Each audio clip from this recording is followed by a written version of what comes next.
Is some developing news surrounding one of those guys. Multiple sources reporting that Indiana big Thomas Bryant, a sophomore, plans to sign with an agent and remain in the 2017 draft as opposed to returning to Bloomington. News first reported by Evan Daniels of Scout.com. Yet to be confirmed by anyone in Bryant's camp. As a sophomore, Bryant averaged just over 12.5 points and 6.5 rebounds per game. Improvement over his freshman season in most categories, but not in field goal percentage. We'll get into some of the reasons behind those diminishing returns in just a bit.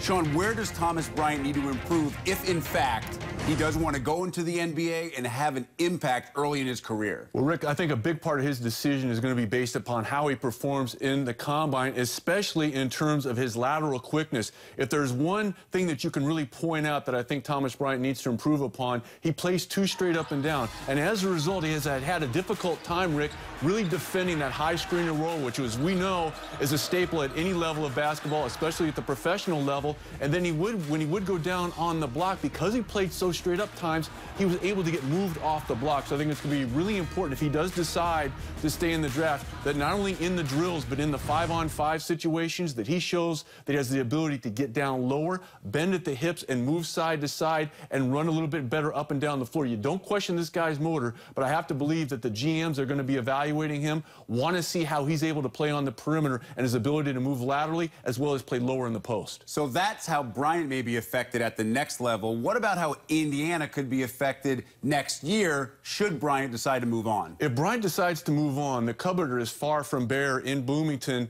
in terms of what they have inside. Juwan Morgan and Deron Davis, a couple of young underclassmen that I think have a chance to be very, very good.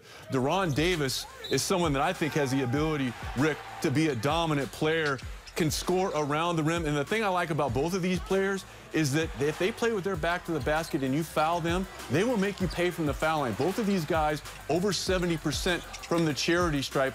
If Thomas Bryant moves on to the NBA or to professional basketball at another level, they will have the opportunity to showcase more of their talents, and especially Deron Davis, who I think has a bright, bright future in college basketball. Now, you mentioned